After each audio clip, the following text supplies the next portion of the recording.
안녕하세요. 박연미의 10미닛 박연미입니다. 오늘은 두 가지 얘기를 해볼게요. 한 가지는 이런 정책으로 난방비 부담을 좀 잠깐 덜어냈으면 좋겠다 하는 이야기하고, 다른 한 가지는 간밤에 나온, 오늘은 녹화일 기준 2월 2일입니다. FOMC 회의 결과 정리하고 가야겠죠? 첫 번째, 난방비 얘기는요, 간단하게 정리를 할 텐데, 사실 어제 2월 1일에 나온 그 정부 대책들을 보면 일단 급한 불은 끌 수 있을 것 같습니다. 취약계층에 대해서 59만 2천 원까지 어떤 방식으로든지 이 금액을 맞춰서 에너지 바우처의 형태이든 뭐 할인의 형태이든 어떤 방식으로든지 지원한다. 이 결정이 나서 대략 한 200만 가구가 조금 넘는데, 이 중에서 가스를 사용하시는 가구 82% 정도 된다고 하더라고요. 167만 가구 정도가 지원을 받을 테니까, 취약계층에 대한 지원책은 일단 저는 여기에서 월 평균 15만 원 곱하기 넉 달이니까 이번 겨울은 그런 방식으로 일단은 날 수 있을 것 같아요. 다만 에너지 바우처를 전기냐 가스냐 선택해서 쓰게 돼 있는 거, 요거는 제도를 좀 바꿔야 된다고 생각하는데, 중산층에 대한 대책은 뭐냐, 저는 그 부분에 대한 고민이 좀 필요하다고 보거든요. 그러니까 물가가 너무 올라서 긴축을 해서 지금 물가를 잡으려고 하는 마당에, 그리고 오늘 기준으로 1월 물가 5.2% 다시 오름폭이 좀 상승이 되었고 5%대 물가가 유지되는 와중에 다시 현금성 지원을 하는 거는 분명히 고민이 있습니다.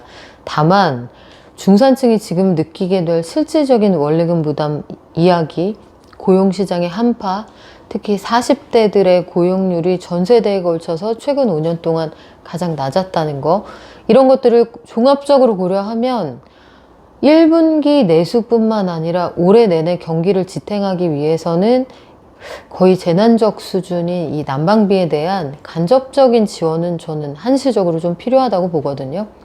돈을 주는 방식이 아니더라도 중산층에게, 그래서 에너지를 가정마다 사용하는 방식이 다를 텐데 어떻게 지원을 할 거냐, 제가 내린 결론은 이렇습니다. 가스요금 고지서 보시면요, 주택용 또 기타용 계산하는 방식이 나와 있어요. 주택용은 사용량의 보정계수, 평균 열량, 뭐 그 밖에 요금에 대한 어떤 여러 가지 뭐 계량기 값 등등 해서 이걸 큰 괄호 안에서 뭐 곱하고 더하고 다 한 다음에 알겠고, 요거 계산 다 하고 플러스 괄호 닫고 부가세 10%가 붙습니다. 기타 용도도 마찬가지예요. 기본료가 주택용은 있고 기타용은 없거든요. 요 기본료 항목만 빼고 위아 모두 같은데 괄호 열고 괄호 닫고 플러스 부가세 10%가 붙어요. 그러면 만약에 이제 2월 고지서를 받으셨는데 내가 한 뭐 40만 원이 나왔다, 예컨대 난방비로, 그러면 이 중에 4만 원은 부가세인 거잖아요. 부가세 10%, 중산층이 에너지를 많이 쓰니까 역진성이 있어 이렇게 주장할 수 있지만, 여기에 따라서 붙는 부가세 10%는 한시적으로 좀 면해줄 수도 있지 않을까요? 저는 이 부분에 대한 정책 제안을 드리겠습니다. 중산층에 대한 에너지, 특히 재난적인 난방요금에 대한 지원은 한시적인 부가세 면제를 통해서 시중에 돈이 직접 풀리지는 않으면서 가스공사의 재정 상황을 크게 악화시키지는 않고 우리가 단기간에 그래도 체감할 수 있는 수준의 그 지원이 이루어질 수 있는 방식이 아닐까 생각이 들거든요. 이 부분에 대해서 한번 심도 깊게 고려해 봤으면 좋겠습니다.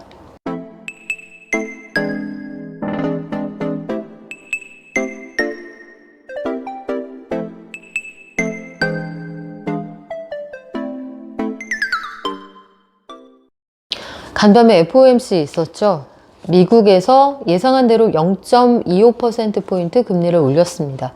사실 이건 기정사실화된 내용이었고, 우리의 관심사는 파월이 그래서 뭐라고 할 거냐, 향후에 2023년 그 연준의 방향성을 어떻게 정의할 거냐. 그런데 흥미로운 표현이 나왔어요. 일단 두 가지인데요. 디스인플레이션이라는 얘기, 아마 2월 2일 뉴스 들어보신 분들 많이 들으셨을 텐데 물가의 오름세가 둔화된다는 뜻이잖아요. 이게 뭐 간단하게 LC 겸 RC를 좀 해보자면 Disinflation process has started 이렇게 얘기를 했어요. 물가가 둔화되고 있는 과정이 시작된 것으로 본다 이런 뜻이잖아요. 작년 12월 파월의 연설하고 비교를 해보니까 그때는 이런 방식의 일단 디스인플레이션 전혀 언급이 없었고 물가가 진정되고 있는 기미가 뚜렷하게 보인다는 표현이 없었습니다. 아, 이 사람이 스탠스를 좀 바꾸는구나. 저는 그걸 정확하게 느꼈고 뉴욕 증시에서도 그래서 연준이 계속 금리와 전쟁에서 승리 선언하기 이르다라고 함에도 불구하고 올랐구나. 이 발언 나오고 나서 빵! 그 떡상을 하더라고요.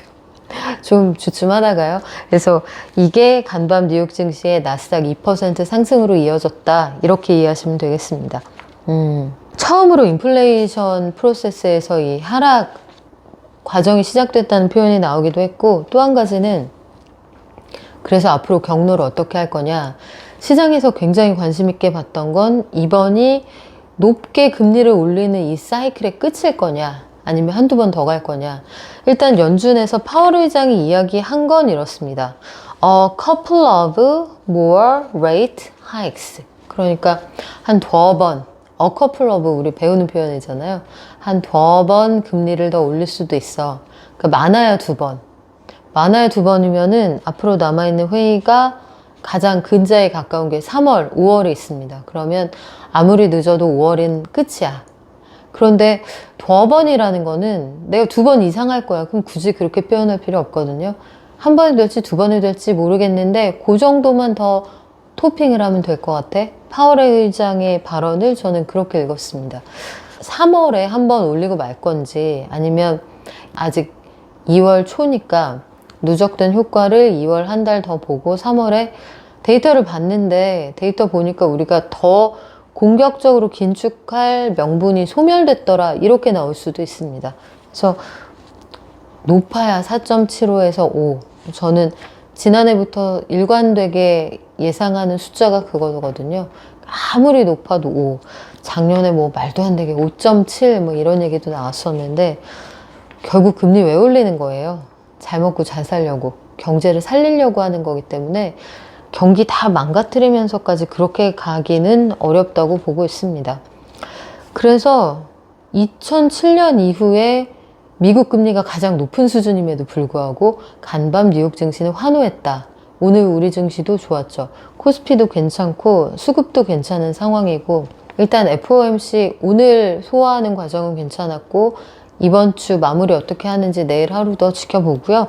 다음 주에 지금 뭐 굉장히 큰 이슈들은 소화가 다 된 상황이니까 FOMC 또 큰 기업들의 어떤 실적 상황 이런 것도 종합해서 다음 주에 한 번 더 말씀을 드리도록 하죠. 자, 지금까지 박연미의 10미닛 박연미였고요. 구독, 좋아요, 댓글 알림 잊지 마세요.